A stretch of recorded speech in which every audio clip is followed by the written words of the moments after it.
On this episode of the OG and Crab Show, we have non-tenders and Rule 5 roster additions from the Pirates. We'll look at some weird stuff that Bob Nightengale was reporting from the GM meetings, and Major League Baseball announced its TV deals for the next 3 years. Play me a song, Crab.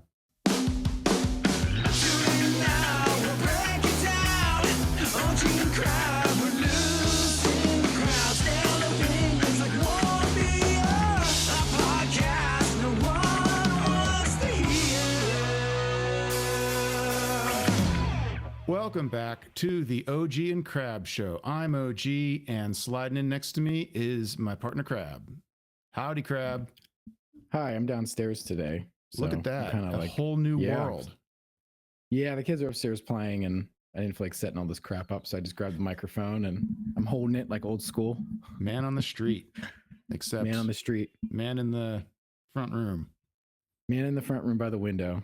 There you go. So what's on the agenda today, OG? Oh, I want to say before we get started, congratulations to the Pittsburgh Riverhounds. They just won their title, and it was a thrilling game. They won it in a shootout, and it's fun to see a championship team in Pittsburgh once again, even if it's like basically college level or high school level soccer. I don't care. It was still a fun game, and we won. Hey, way to go, Hounds. Good to hear. Yeah, way to go, Hounds. And I hope that they continue to grow that soccer league and turn it into something that's like, you know, got the relegation pyramid, and, you know, maybe like in 20 years or so, it'll be kind of like not a first rate league in the world, but, you know, something that is like akin to like a second or third tier league throughout the world. And that'd be cool to be a part of it. Yeah, it would. And I know that there's we're plans not getting too many. So not to, but I was gonna say we're not gonna get too many major league teams here, like unless you build them up from the ground. So this might be the last chance to like sneak in to have a quote major league team unquote. I know that there were plans announced to expand Highmark Stadium like significantly, and the renderings for it looked really great.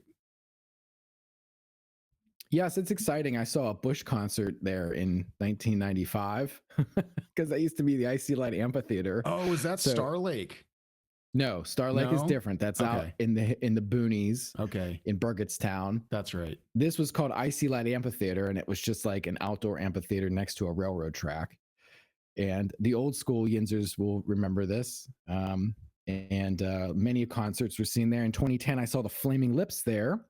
And as they were in the middle of their show, maybe it was 2009 or so, around that time, like a train came by, and they just like stopped playing the song and put microphones on the train and like made the train part of the song.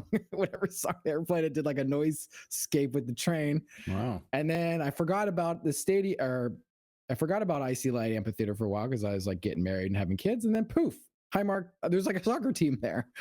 It's like, what the fuck is this? Where did they come from? So yeah, I hope they build it out. It's a cool spot down there. It's near the river, but there's not a lot of space. So we'll see what comes of it. But yeah, it's exciting.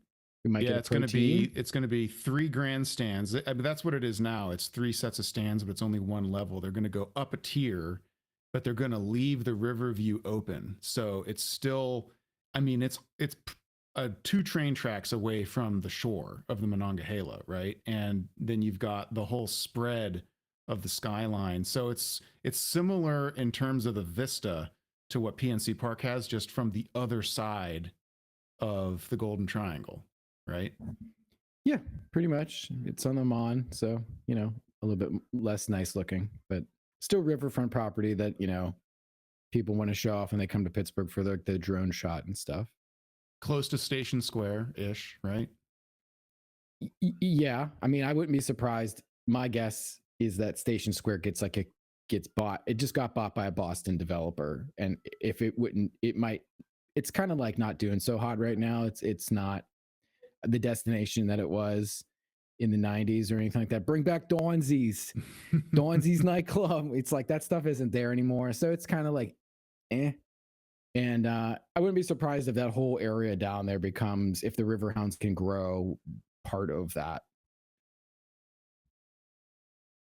Well, as I mentioned on the intro, it is officially the off season, because we have roster moves related to both the Rule 5 draft protections, and they had to make room. And we didn't talk about this leading up to this deadline, but the sort of consensus that I kept hearing was that they might protect 3 or 4 people. And there was all the speculation about, well, you know, who of the many likely DFA candidates would actually get DFA'd. And I don't know about you, but I was a little bit surprised by who they chose on both counts. Being selected to the 40 man were Esmeralyn Valdez, who hit the most home runs in the Arizona Fall League and has been sort of the name du jour prospect wise outside of Connor Griffin, of course. And then some surprising ones. Jack Brannigan, Tyler Samaniego, Brandon Bidwell, who won reliever of the year in the Pirates minor league system. So, I mean, that one made sense because those are the guys who get picked and protected. Wilbur Dotel, another pitcher, and Antoine Kelly, another pitcher. So 3 pitchers, 3 right-handed pitchers, 1 left-handed pitcher, an infielder who has been hurt a lot and didn't really show terribly well in Jack Brannigan, and a budding power threat is Merlin Valdez, who has still yet to see AAA. To make room, they designated for assignment and ultimately non-tendered Alexander Canario, Ronnie Simon, Dowry Moretta, and Colin Holderman. So the only one of those names that sort of kind of maybe was a little bit surprising is Dowry Moretta, unless you don't believe he'll ever get his screwball back, his backward slider. But a lot more moves than I think everybody assumed would happen, because we're used to the Pirates being like clutching even bad young players. They hold on to them, and they dumped several guys that we thought they were just smitten with, Alexander Canario among them. So what do you think? I'm not surprised by Simon. Dowry Moretta, I think it's more because not only he's less electric, but I think there's probably a need to have, I think he was out of options. Correct me if I'm wrong. So I think there was like a functionality aspect of that where he was hitting arbitration, I believe, and he was out of options. So it just seemed to me like there might have been like a need to get a guy who's more like fungible in that spot where they can ship him back and forth when you need, you know, send him down, bring him up kind of thing. And he would not be that guy. As far as who was added, well, let's say Canario does not surprise me because I think he was a waiver claim anyway. And aside from elite bat speed, I don't think he had any other tools, and he didn't seem to be able to make contact with the ball. So these are all lottery tickets. You scratch them off and you move on. And as far as who was added, Esmeralyn Valdez was a no-brainer for a team start for power. Like, yes, he hasn't seen AAA, but, you know, this team has no power in the system, so you're going to keep that guy. The relievers all scream to me like literal future bullpen pieces that they think can come up sooner rather than later, be a part of the next little mini window they're attempting to open, because I think that's what they're doing here is they're like kind of shedding off some dead weight. You know, Charrington's getting another bite at the apple. So these are like part of that second bite, that little second window they're trying to open. The middle infielder, I don't understand that one at all. Like, I thought maybe I was uncool and out of the mainstream because you know me, I don't believe prospects are real until they actually perform in Pittsburgh on a July night and hit and pitch up here. So I was like, let me go look at his numbers. I mean, I didn't even see any numbers in there that I thought were like interesting. He just seems like a dude who's hurt all the time. And he's like a light hitting middle infielder who plays a couple positions. So maybe this is like the quintessential with Ben Charrington. Like, I love you because you play 3 different, you could be a future Jared Triolo type. That like literally might be why they did that, because he's a future Jared Triolo. Who else am I missing? I don't know if you've even heard enough about of the other guys to form an opinion on them. Like Tyler Samaniego, if I'm even pronouncing that correctly, I've heard a bunch of different versions of pronouncing his name. I guess I'd heard the name before, but he wasn't on anybody's radar that talks about this stuff. So he was a bit of a surprise. And he's a pitcher. Yeah, he's a left-handed pitcher. I mean, all these guys are. They have no left-handed relievers, so they're going to try to They have Evan Sisk, and some stuff. I don't like who else. Like theoretically, this guy could be part of the bullpen sooner rather than later, just because they don't have any lefties, and he's cheap. It's like Barco and this dude, and who else is it? Are there any other lefties? I mean, it's escaping me, right? I mean, it makes sense. Like they do need lefties, and I wonder if this signals that the bullpen is going to be more of a youth movement than a picking through the scrap heap effort that it has been lately. Both. Anything cheap, because they're not. I mean, I guess we're going to get to like they're thinking about spending money and all that nonsense, but let's say we give them the benefit of the doubt and they like spend some money. Like they're not going to be able to go buy any bullpen pieces, and any of these like fringy guys that they like to pick up off waiver wires and that are in arbitration or whatever. Like those guys won't even really have a job here anymore because they're going to be strapped for every dime they can get to make whatever they're thinking about happening happen. And so like, I do see that as being the case, just like a straight, just like gas throwing youth movement of just like, if you have stuff and you're pre-arb, then you're going to be in our bullpen. Yeah. And I mean, they certainly got rid of some bullpen arms that had, I mean, and Colin Holderman had been just dismal for a while. It just seemed to be completely shell-shocked. Couldn't get anybody out. Just as bad as it gets. Every time he would come in, you just knew that there was going to be an untimely home run given up. And Dauri Moreta, they nursed him back from his Tommy John, and he just didn't have that same pitch that backward slider of his just wasn't there anymore. So, out with the old and in with the new. So that's the roster moves. That's sort of like the only Pirates. Well, maybe is that fair to say that did we talk about the new pitching coach last time? I think we did. Bill Murphy. Yes, we mentioned his name. Yeah. So I can't think of any other Pirates specific. Jack Sawinski has made the team, and that has elicited a lot of that's a good thing to mention. Yeah. So Jack Sawinski was tendered along with, let's see, I'm going to go by memory here because I don't have the list in front of me. Joey Bart and that reliever Santana, who's sort of their closer if you squint. They had a number. They tendered everybody else. They didn't non-tender anybody that they didn't DFA back when they did their Rule 5 editions. And so, yeah, they tendered Jack Sawinski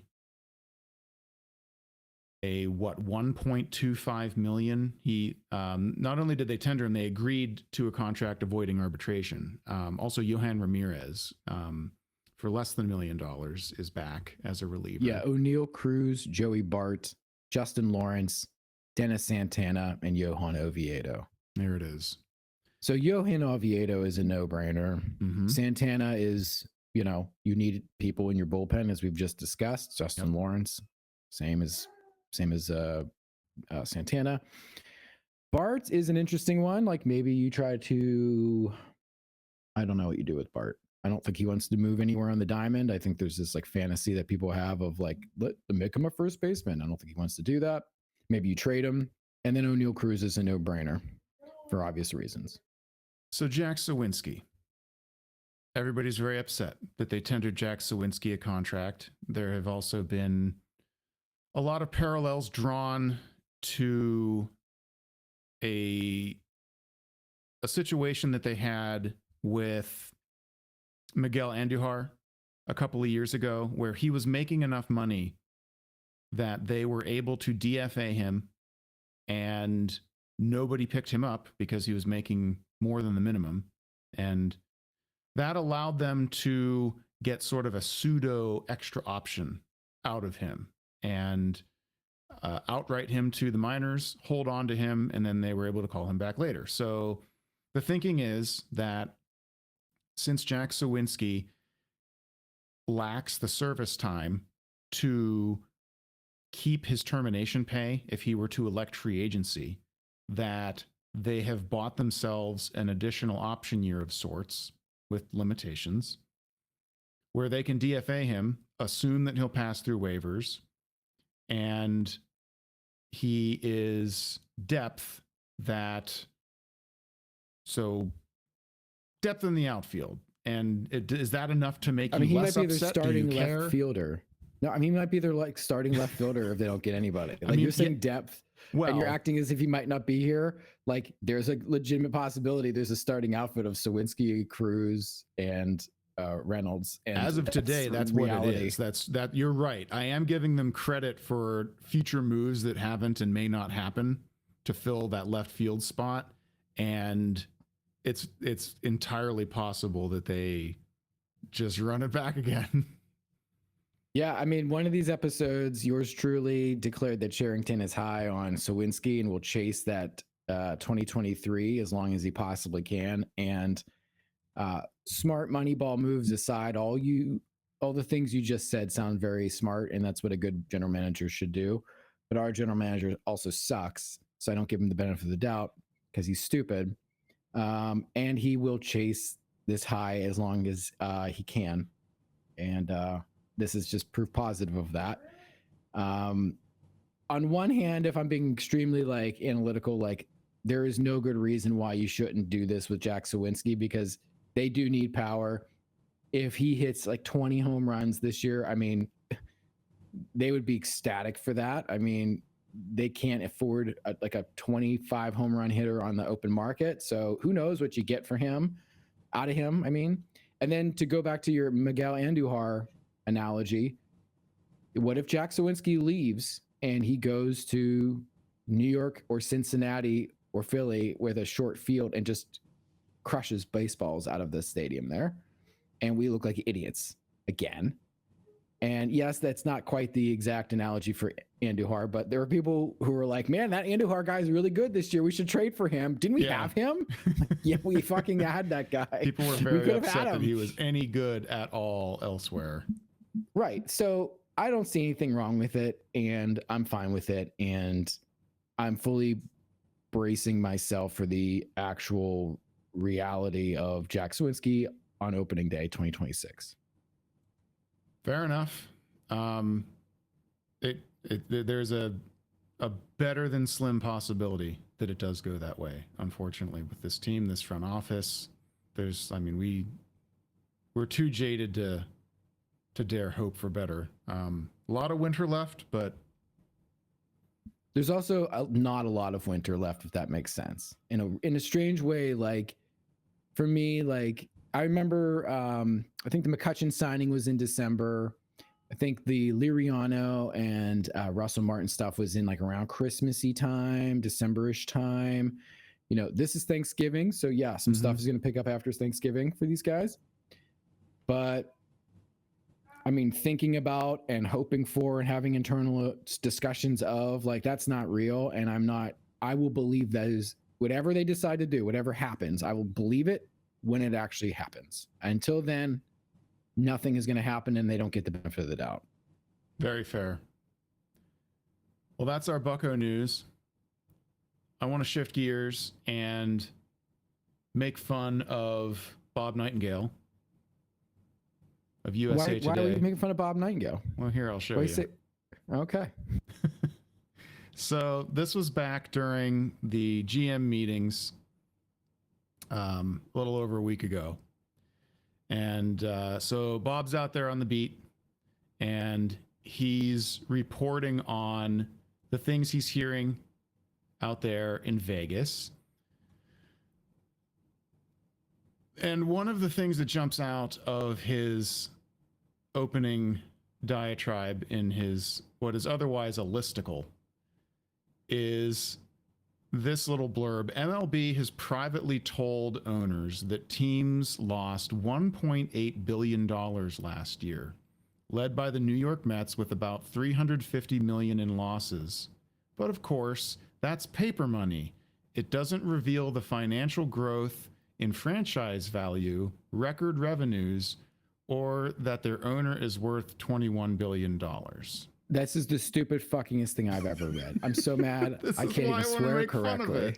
This is, you know what, on paper, this house that you see in this picture, right? Yeah. Has untold amount of wealth in it.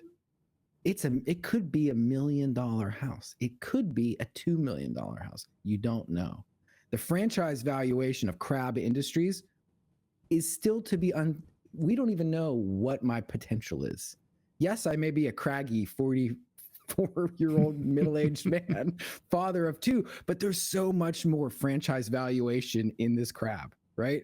So on paper, yeah, it's bad. It looks bad for Crab. It looks bad for Crab's house. It looks bad for Crab's earning power. Crab's losing money. Crab's not working right now, right? He's just taking care of the kids. But the franchise valuation of Crab could be untold. I don't even know what it could be. What do you think the number is? We talked about franchise values and what's going on with Major League Baseball's franchise values back in episode 18. And I'll get to that. But here's what, like, when I read this, I was kind of dumbstruck, because on the one hand, there's this just incredible, unbelievable amount of money being claimed as a loss, which doesn't make any sense at all. What does lost even mean here? Usually when I think of a company losing money, I'm thinking of the bottom line at the end of the year is red ink, that they spent more money than they made, and that is a loss. Isn't that what he's intoning? You would think, right? But I can't believe, even I can't believe, me bearish about the TV stuff, me who thinks that the Pirates are actually breaking even every year, all that kind of stuff. There's no way that the 30 Major League Baseball franchises collectively lost money. When MLB in January last year came out and said what their revenue was, that it was $12.3 billion.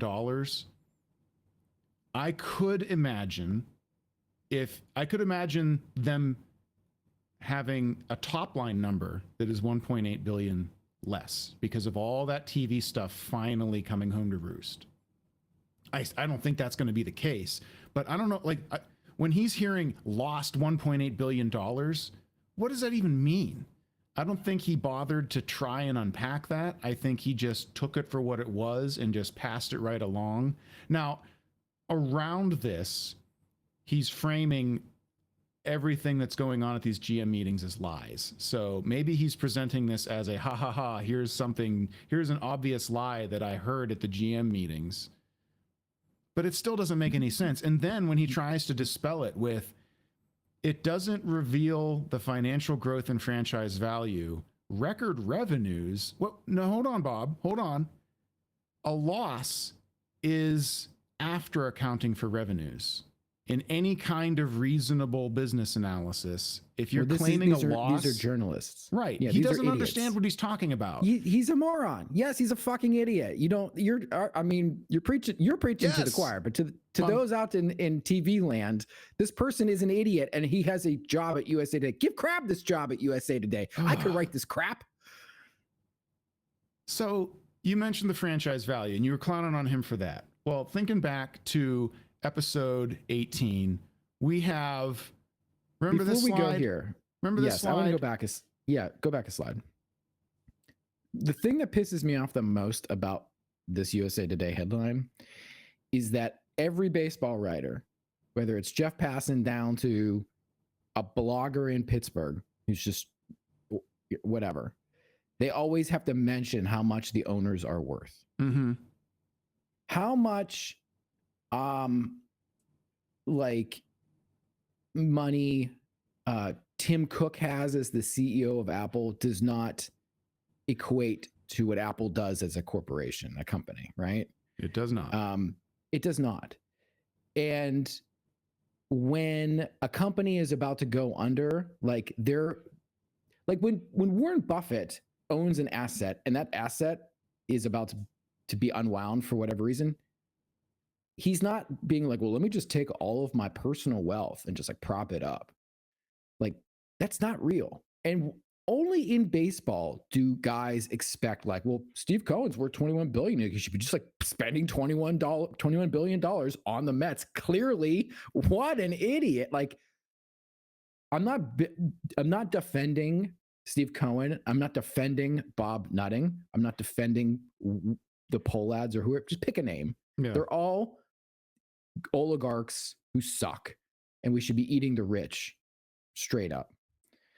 But in this sports sandbox, this is just an annoying, brain dead, out of touch thing to say. So they the sports media simped, like, little kids. We need billionaire owners to save these franchises. Nah, the Wilpons, bleh. So they got one. And that guy's like, I'm not spending my money on this thing. Like, the Mets can pay for the Mets. I might write the Mets alone, but the Mets are going to pay for the Mets. We need a new billionaire. We need more billionaires. And they still think this is a hobby. Everyone and they will come out and tell you they think that this $12 billion industry still fits inside the boundaries of rich guy hobby. It was a rich guy hobby 40 years ago. It was a rich guy hobby in 1870. It was an industry 40 years ago. OG, be real. It was an industry, but I mean, it's gotten so much bigger, and and it's all the TV stuff. Like, it was like like you say it yourself, you had like used car salesmen buying, or used car magnates in Milwaukee, like Selig buying. I love teams. All of the not to digress, but I love reading like the history of like the owners before this group. It was like Selig was a used car salesman. Artie Moreno was like a billboard guy. Like the brewery people owned the Anheuser-Busch family owned the card. It's like they were just like local dorks, and the Steinbrenners built ships. They're shipping ships. It's like the Dolans owned newspapers and still do, and it's just like they're so like parochial. Mm-hmm. Ray Kroc's wife, or I'm sorry, not Ray Kroc. The Angels was started by Gene Autry. He's like the singing cowboy. I mean, anyway. Bing Crosby owned the Pirates back when they were winning the reason that we have the footage of Game 7 of the 1960 World Series is because Bing Crosby wanted to watch it later, and somebody recorded it on film for him, and then they found it like whatever it was, like 40 or 50 years later. In his garage, I believe. Yes. Right. Yeah. Anyway, we're off. I don't want to get, it's just annoying, this billionaire simping that they do. And Bob Nightengale they're all guilty of it. And the fans do it only in this sport. You never hear a fan say that in the NFL. You never hear a fan be like, well, we need to get a better billionaire here in the NFL. Never hear that in any of these other sports where they have their economic sanity like straightened out. What you hear is like, we'd like the Guggenheim Group to buy the Lakers, not because they're going to somehow make them winning-ier or better-ier or getting more LeBron James-ier. It's because the Guggenheim Group is going to clean out the bus kids and like install real sports executives. But that thing runs on its own, and they don't have to backstop it, and they're not going to write it alone because they have their shit together. Only in baseball. So Steve Cohen's not good enough now. We need bigger billionaires. What if we got aliens with untold galactic wealth to buy the teams? Would that be good enough? So think back to that episode 18. If you've seen it, you recognize this slide. And we're talking about how the Mets franchise value is supposed to counteract the supposed $350 million loss. Well, there's the Mets down there among the other recently sold teams that we talked about, that they're not returning if you bought a baseball team in the last decade, your franchise values are not returning you even what you would get if you bought a spider. Like it's lame.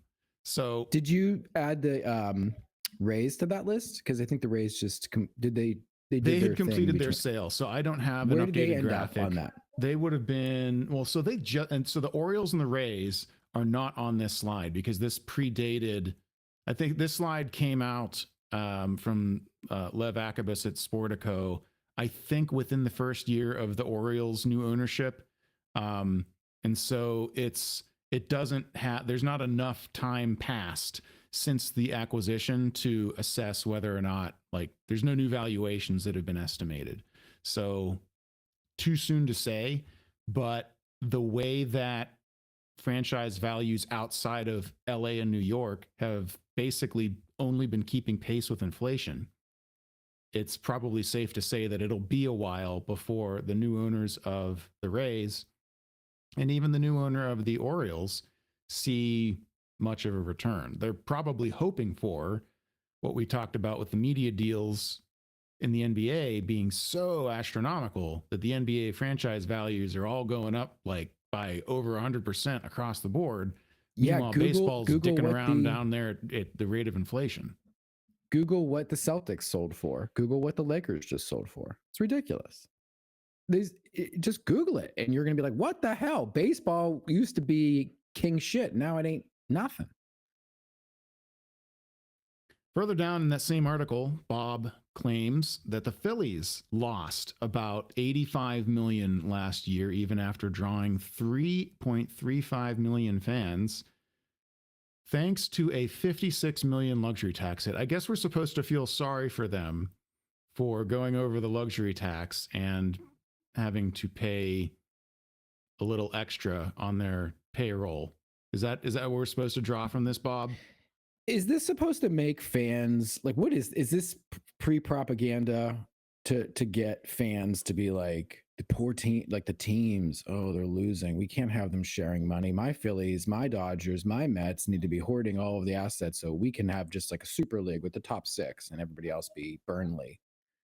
Is this what they're trying to do? I think that's probably the intent of guys like Bob and Passan and Rosenthal, because that's, you can always smell that opinion, even though they don't come out and say it. You can kind of tell that that's their thinking. Pittsburgh just needs to get Golf Westinghouse to come back. We just need to be Silicon Valley. We need to go back to the future to 1910 in order to get the revenues we need, because that's when we hit our peak. But only baseball. I mean, only baseball. We shouldn't expect this of any other sport, because every other sport has comprehensive revenue sharing, and the relative much better health and growth of those sports has nothing to do with that, I'm sure. No. We just need to find bigger billionaires for everybody, as you said. So this got me thinking. So we're claiming that the entire league lost 1.8 billion. We're claiming that the Mets lost 350, and we're claiming that the Phillies lost 85.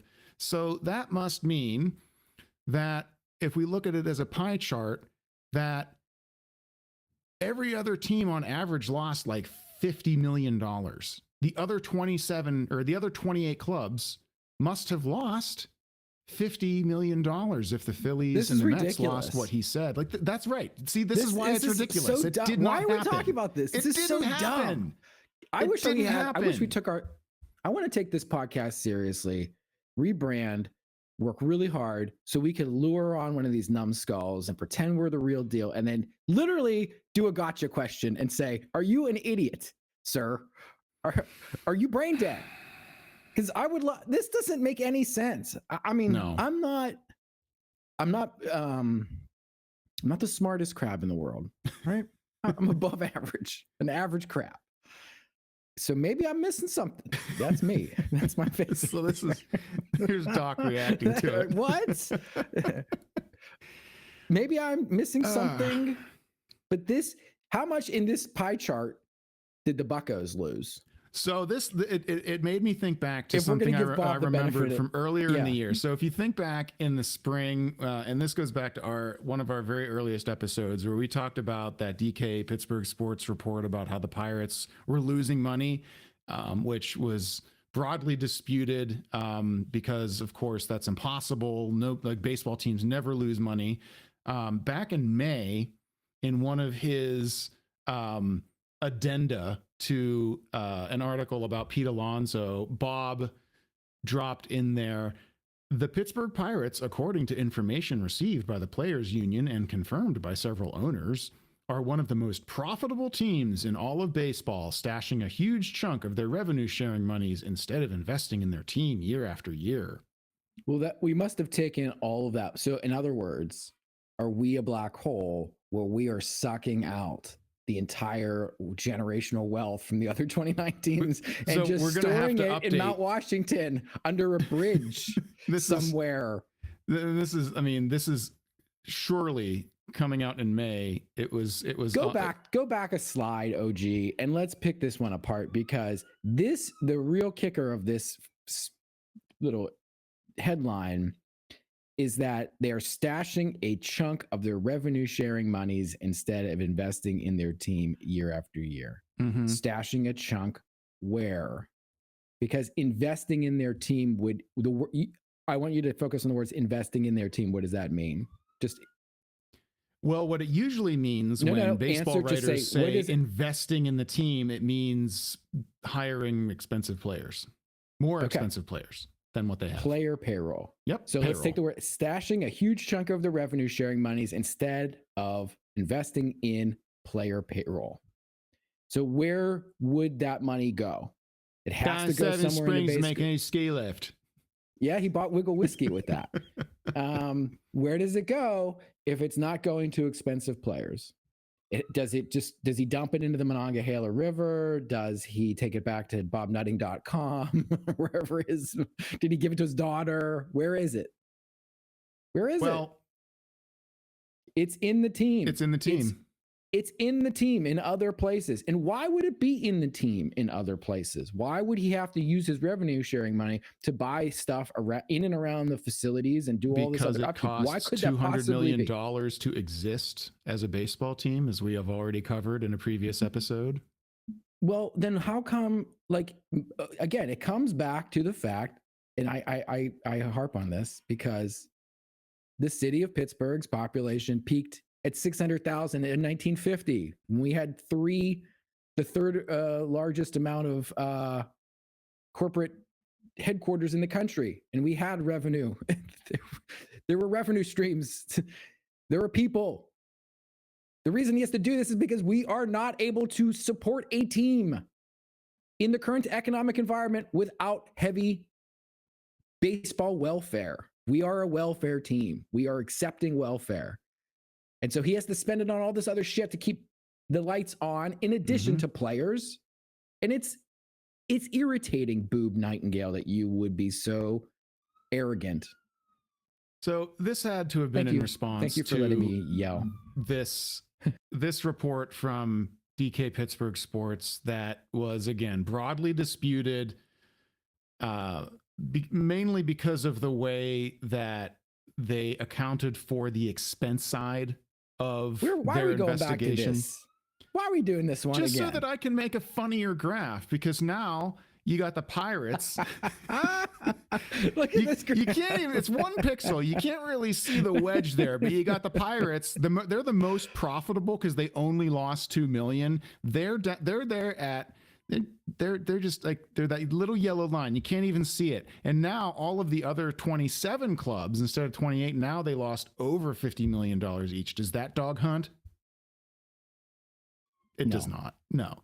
This is dumb. It's so dumb. It's so dumb. I would much rather talk about thinking about Schwarber than talk about this. Let's talk about thinking about DMing Michael or Kyle Tucker. Let's talk about anything other than this. This is stupid. It is stupid. I'm getting dumber for having had this discussion with Bob Nightengale. What a boob. That you're right. That did come out recently. I can't remember where it first surfaced. Oh, it was Jeff Passan.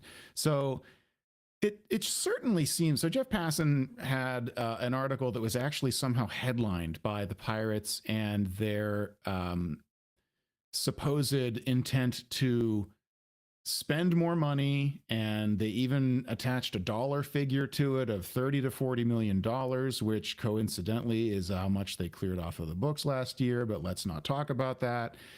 And they supposedly had a bid in on Josh Naylor, who wound up signing back with the Mariners for $92 million, but the Pirates and a dog.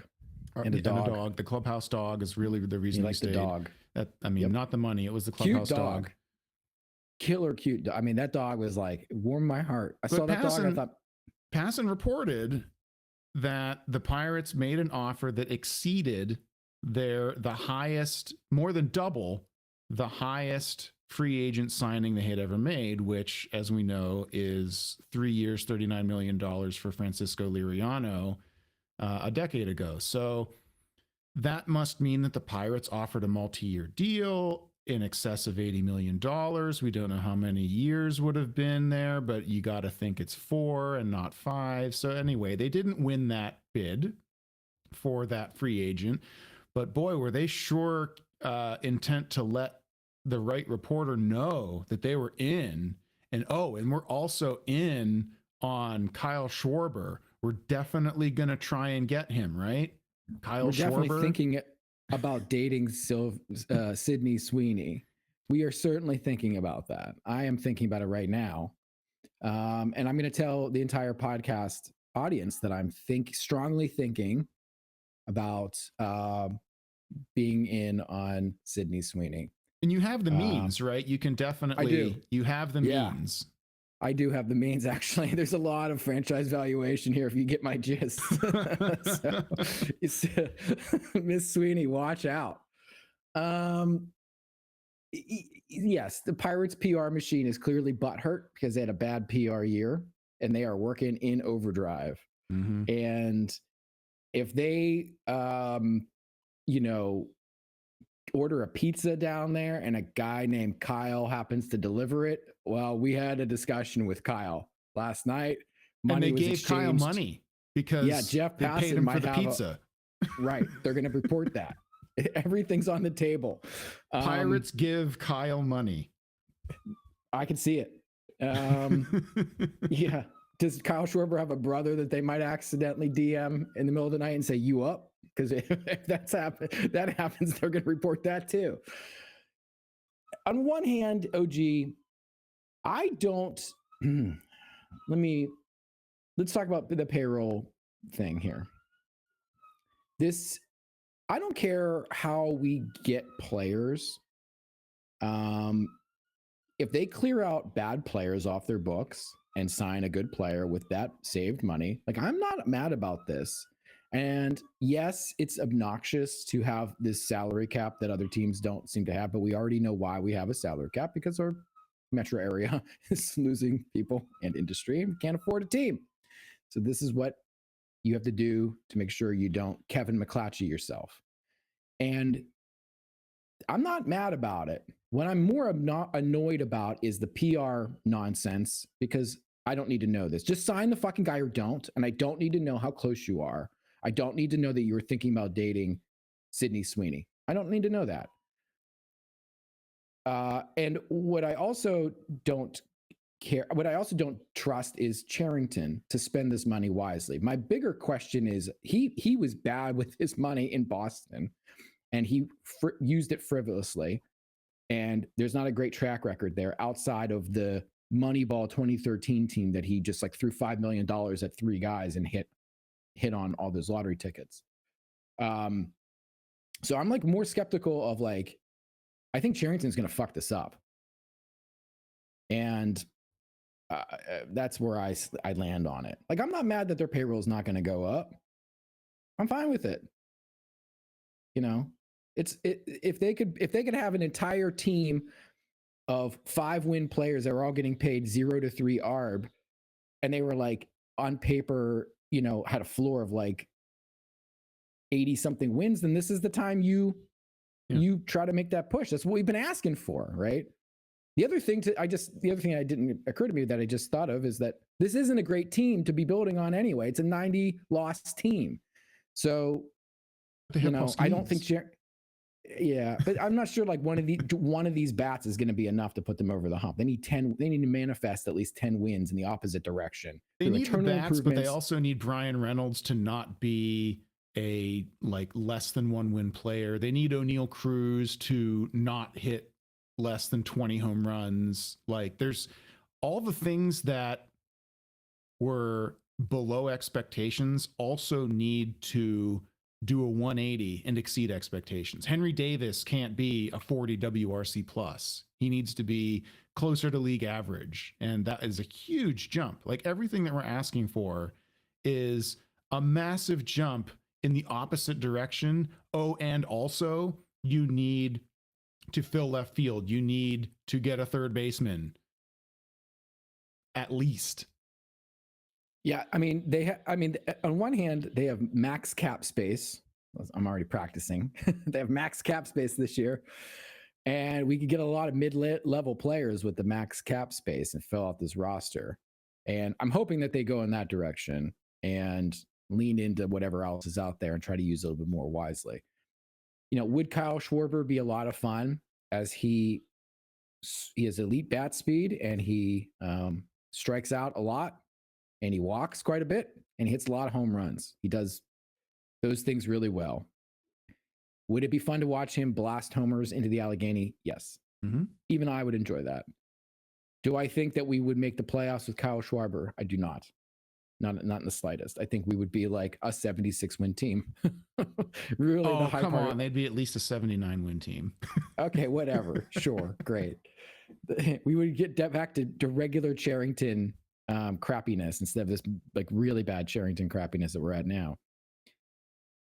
So yeah, I don't, it's interesting that they have the money to spend. It's a risky thing that they're doing with this PR too, because they're out there getting everybody all hyped up. So if you're willing to even believe, if you're like the casual baseball follower and you're seeing these little blurbs come out of ESPN and so on about how, oh, the Pirates might be spending. Well, you better follow that up and do it, because people are already really, really pissed at you.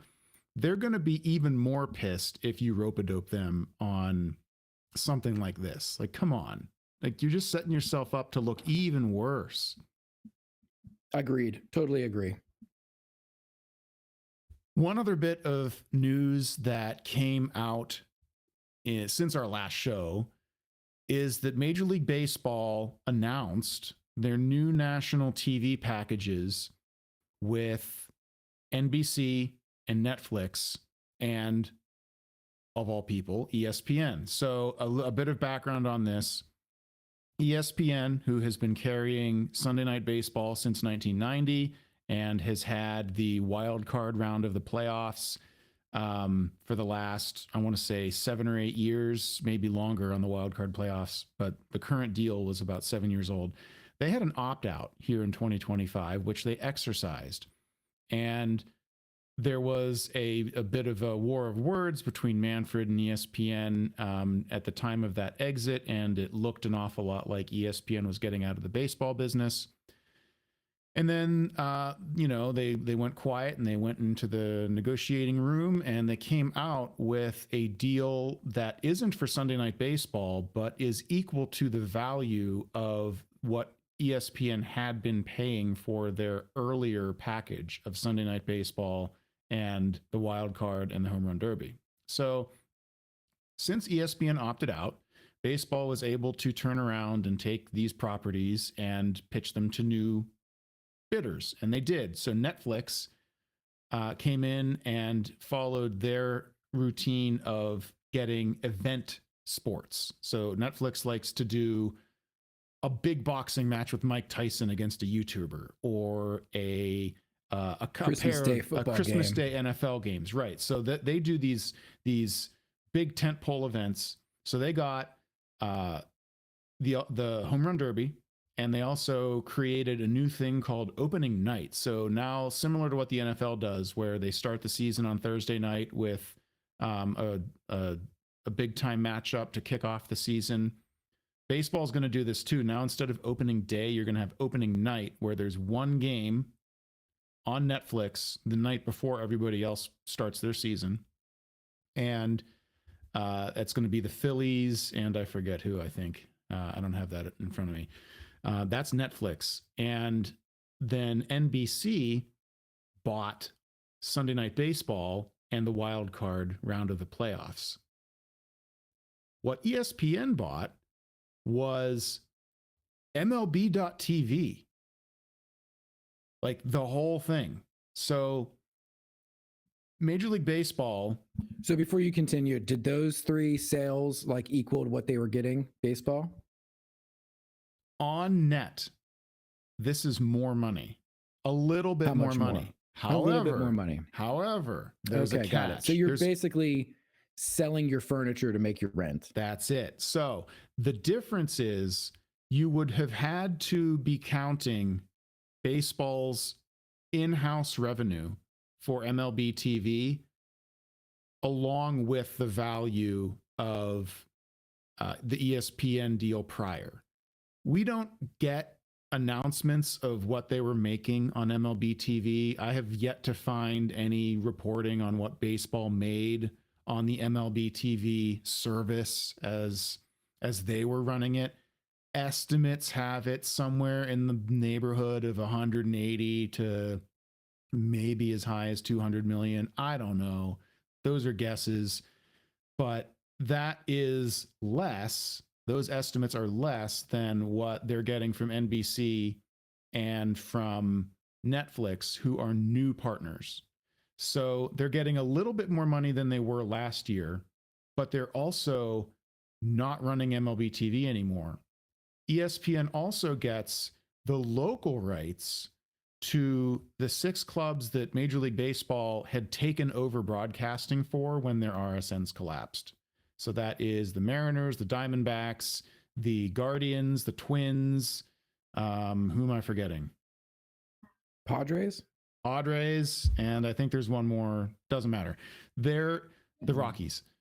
Those teams had their RSNs collapse, and Major League Baseball took over broadcast operations for them. And so now ESPN is taking that over, and MLB TV out of market, the service that if you subscribe to MLB TV, if you had T-Mobile and you got it for free, MLB.TV is now ESPN in 2026 through 2028. It'll eventually go away, I would imagine. That's how they did it in the NHL, right? So you lived this in the NHL. Yeah. Oh, yeah. I had NHL TV as a Penguins fan in market, just like watch the other teams before I had kids, when I had time, bandwidth for more sports and like stuff that, nights free and stuff. Mm-hmm. I loved that service, and I loved MLB TV because they're obviously great products. And if you just enjoy having sports on as the background noise to your life, where you dip in occasionally to some, teams, whatever, just whatever. You want to watch a Vancouver game at 10 o'clock because you're up late, you got it. And then, so after my kids were born, I was like trying to find that service one year, and I couldn't find it. I didn't know where it was. And I realized it had been bought by ESPN and folded into like whatever their streaming app is. And I was just like, I'm not going to buy this because, I have to go in that ecosystem, and I don't care to add more streaming stuff to my life like that, because whatever. But I would imagine that's the case with MLB TV. Once, however many years their current contracts run out and that service is owned by Disney, they don't want to renew their contracts, boom, that'll be part of ESPN's Plus package of something.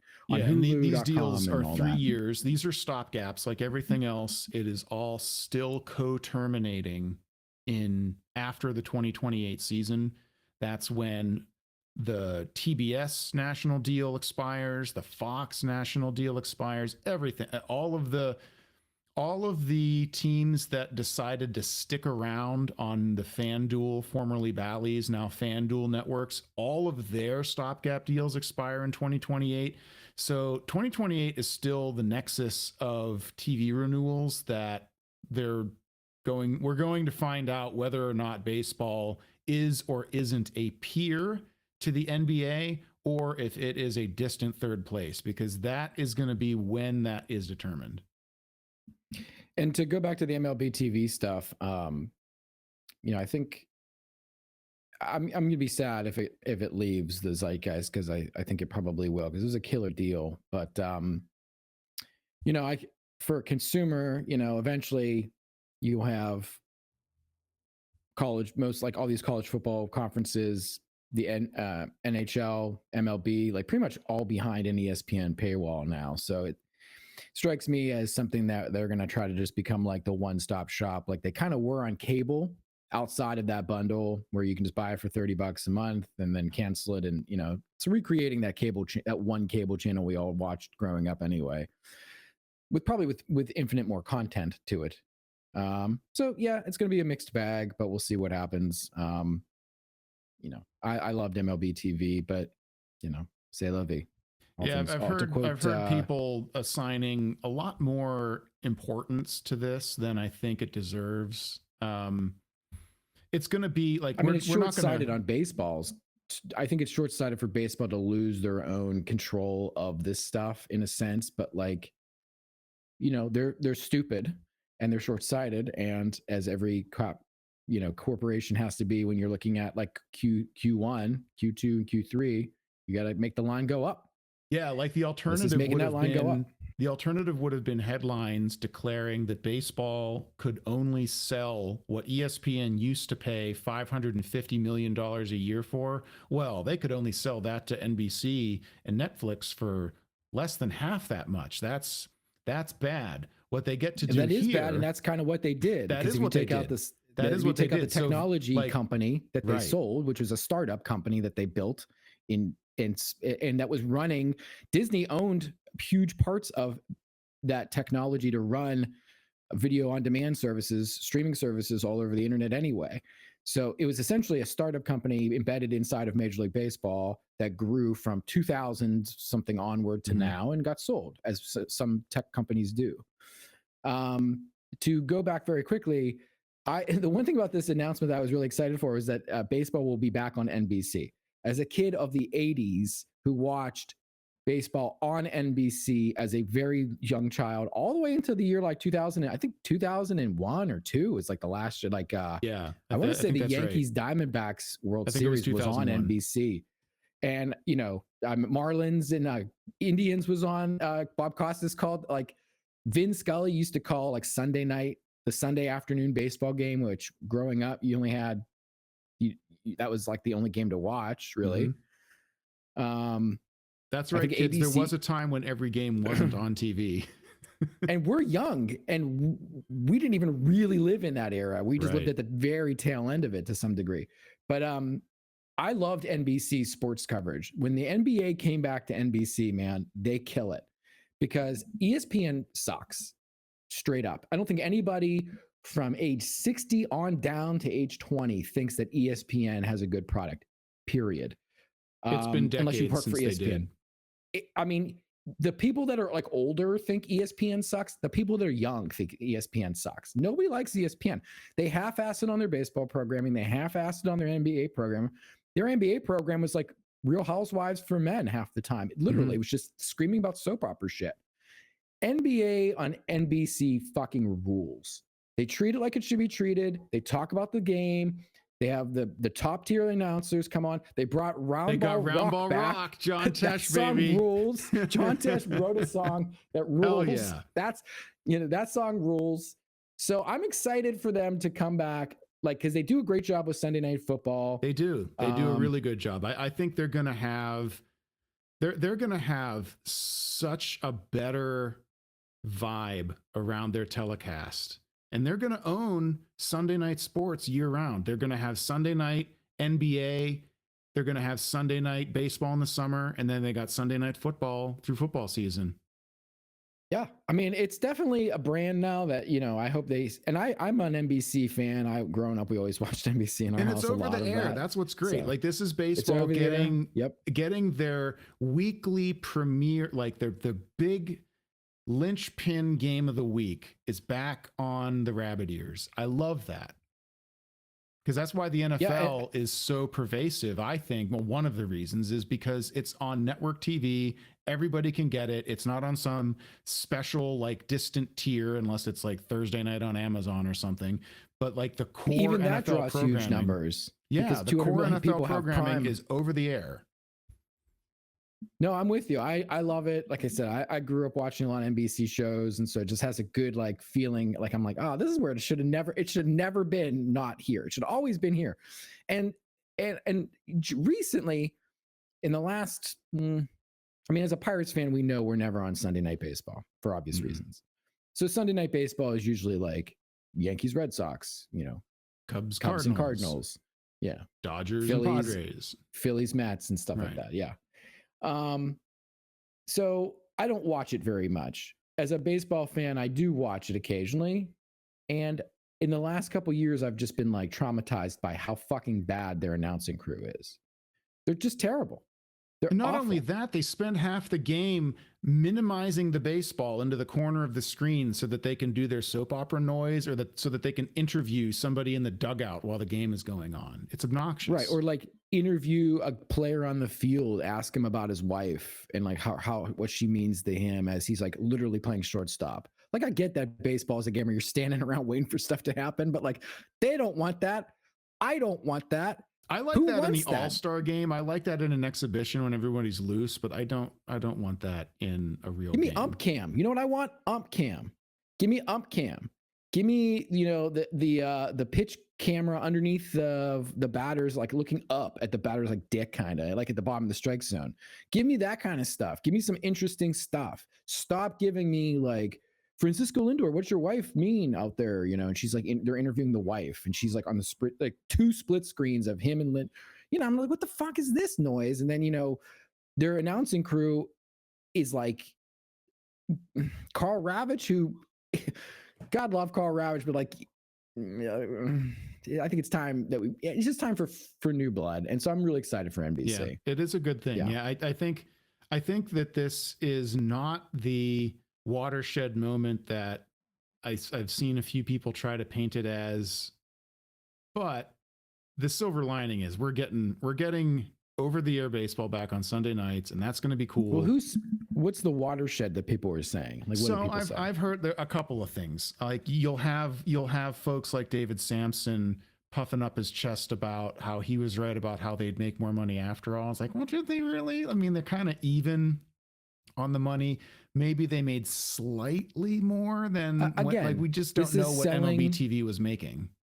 Again, this is selling your plasma to, like, you know, go on vacation. Yeah. You know, is it something you can do? Yeah. Is it ideal? No. Are we taking all vacations this way? No. So yeah, I see it as like not a great, it's not like portending this huge, whoa. They're burning the furniture to keep warm. Yeah. It's not great. And the elephant in the room is like, you can't be a big 6 league. Like, if Sunday Night Baseball is just going to be nothing but like Dodgers and Padres and Phillies and Mets and the top 10, eventually you're going to lose a lot of like audience share, you know, outside of those markets. Yeah, those are the biggest markets in the country. So on one hand, they are the biggest markets in the country. On the other hand, you're just losing so much more because people get, I mean, I know, for example, you know, when I'm talking with my uncle, you know, my uncle who's like 70, who's like talking baseball, you know, like, it's the Dodgers again. I don't want to watch a Dodge. Like, people just, if you're not in LA, like, it's not great, you know? So. Yeah. And they're not willing to put in the legwork to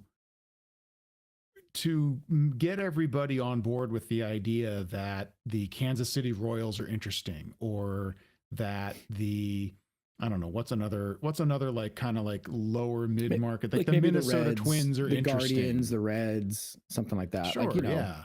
Right. Like, there's all kinds of ways to, even if the Pirates and the Reds are the modern Pirates and the Reds with all of their attendant problems, you can turn that into interesting television by leaning on the history very, very easily. There's no reason why you can't. And you could show that montage of young superstars on both teams. Yep. There's no reason that can't be national Big Red Machine interest versus television. Lumber Company, you know, and you do all that history stuff, and then you show the 2 cruises, O'Neill and Dalek, you know. Yeah, you could totally do that. Yeah. And that's just that's an example close to us, but like, this is stuff that the NFL has been so good at this for so long, people don't even think about it. They just take it for granted. But the NFL has been so intent on making it so that when their franchises get talked about by their media partners, when they talk about them, like they're all just co-equal importance. And sure, like the Cowboys are the Cowboys, but the Packers are the Packers. And it, you don't really have what baseball has allowed it to decay the way that it has, because it's expedient. It's expedient in the interest of like, well, the easiest way to just keep the money even is to sell another asset. Let's sell MLB TV. We're not even selling it to ESPN. We're going to give it to them so that they'll continue giving us the money they were giving us. And we'll have this tiny incremental boost from repackaging and selling the other thing. And it's like, that's not what you guys need. If you want to match the NBA, you need to double, triple, quadruple your TV deals. Getting these tiny little incremental steps is going to make you be a distant third. And so, and maybe that's what they're destined for. I don't know. On the one hand, I want them to suffer for their sins. On the other hand, I want baseball to continue to be available to me. You know what I mean? Like I'm torn.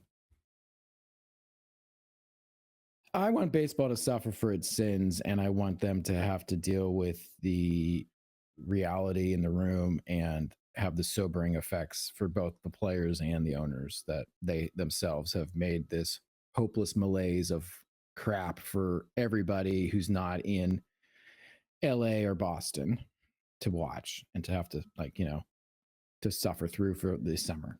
Baseball deserves better. And yeah, like Mark Walters buying a majority stake in the Lakers in a deal that values the franchise at about $10 billion. $10 billion. The Celtics just sold for $6 billion. Yeah, those are two really historic, really important franchises in the NBA. The two big two, if you want to say.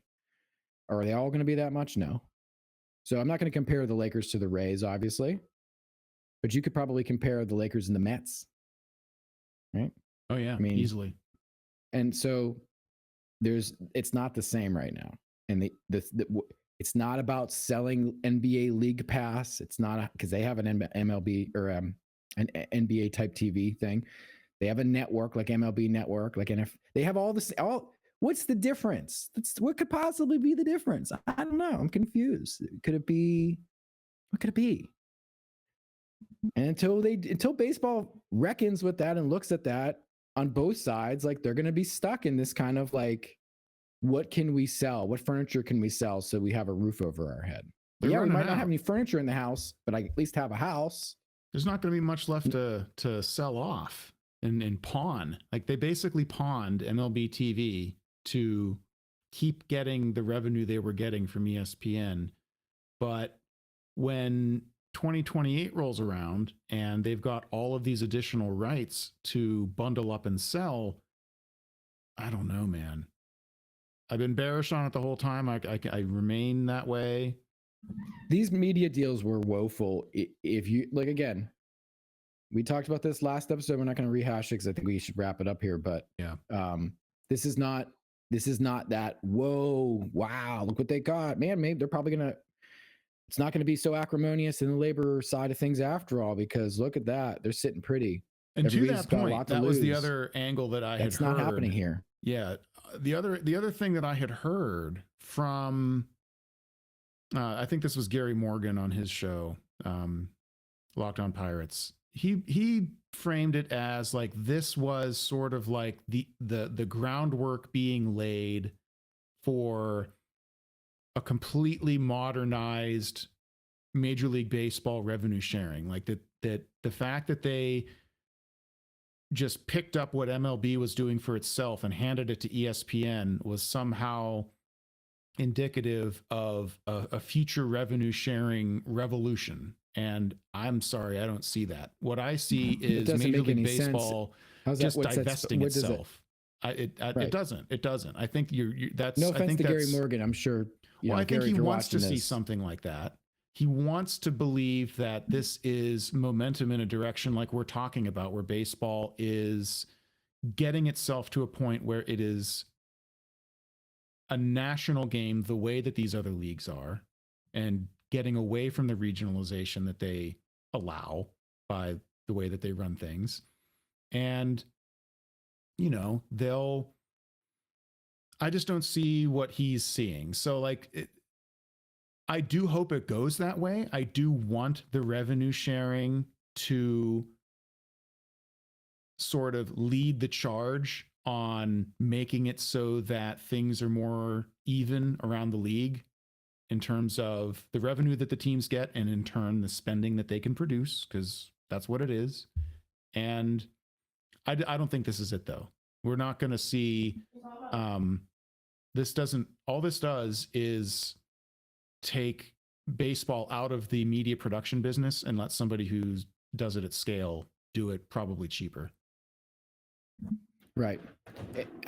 And the end game is for ESPN to start saying, well, we already have 6 teams locally. Let's go to 12.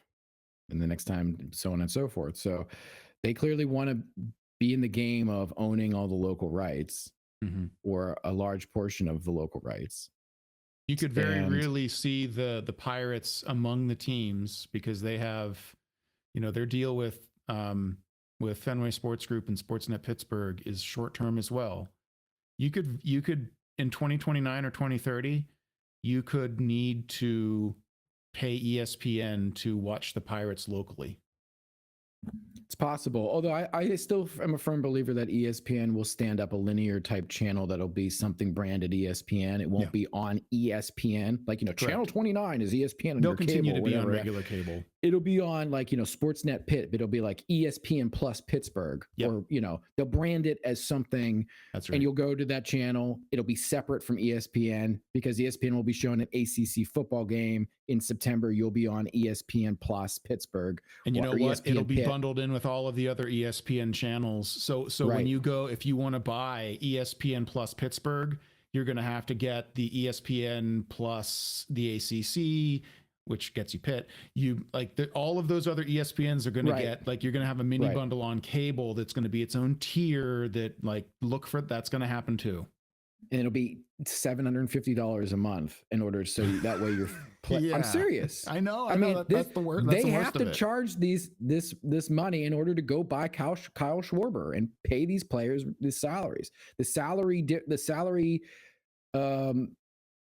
you know, salaries being so front heavy and top heavy in baseball, it corresponds with the cable, with your cable bill going up. This is with the aftermath. Services going up. Yeah, with the bundle falling apart, the old bundle where sports was on in everybody's bundle, when that falls apart with cord cutting, now the only way they can maintain their money is to start soaking the people who really care about it.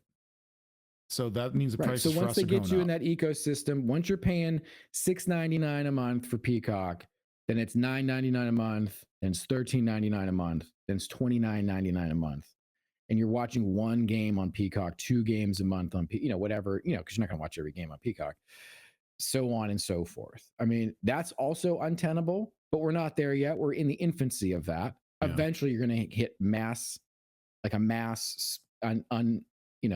scale of, like, people who can't afford it, and then the cycle starts anew. So at any rate, OG, let's think about getting Kyle Tucker and DMing his agent, or think about maybe a different player. Who do you want to think about for the Pirates to get? Let's wrap this up. We'll leave with that.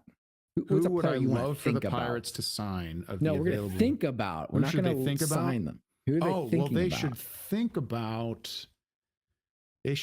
about. Let's think about Eugenio Suarez. Okay. Should we think about him? We should think about him. We're not going to get him, but let's think hard. Let's think about him. Maybe Bo Bichette. Should we think about Bo Bichette? Yeah, let's think about them all. Okay. I'm thinking about every player. I'm thinking about becoming maybe the manager of the team. If talk is cheap, then thinking is free. Wow. Did you just come up with that? Yes, I did. That's fucking great. I coined it. Wow. Did you really? I did. Great. On the fly. Let's put that on a t-shirt. Well done. That ought to do it for this episode of the OG and Crab Show. I want everybody to have a safe and happy Thanksgiving next week. If you're frying your turkey, stand well clear and do it outdoors. Yeah, dude. Been there, done that, man. Don't F around with that turkey, dude. Giant fireballs will consume you if you don't know what you're doing frying a turkey. Now we're going to get on a thing, but very quick. Have you ever done that? No, but I've seen the videos of people attend. I roast. If I'm doing a bird, I'm roasting it. I don't have a problem with that. My buddy and I did one about 10 years ago for his like Friendsgiving, and he's very on his P's and Q's. You know, I'm on my P's and Q's. We both are DIY home people. We know how to do some, we know how to not get ourselves electrocuted and blow our houses up and so on and so forth. So we were kind of like, taking all the precautions, and we measured out that oil. But even so, if that oil was off by, that thing came right up to the top, man. And we were on his deck, and we were like, holy shit. We ran back. I'm videotaping. He's got his like pulley. We got a pulley set up. We're dipping it in. I mean, the thing was great. It's not worth the trouble to me. It was dangerous as fuck, for sure. Don't drink and drive. Please measure the oil and have a safe and happy Thanksgiving. And like and subscribe and or don't. I don't care. And we'll see you when we feel like it. Bye. Bye.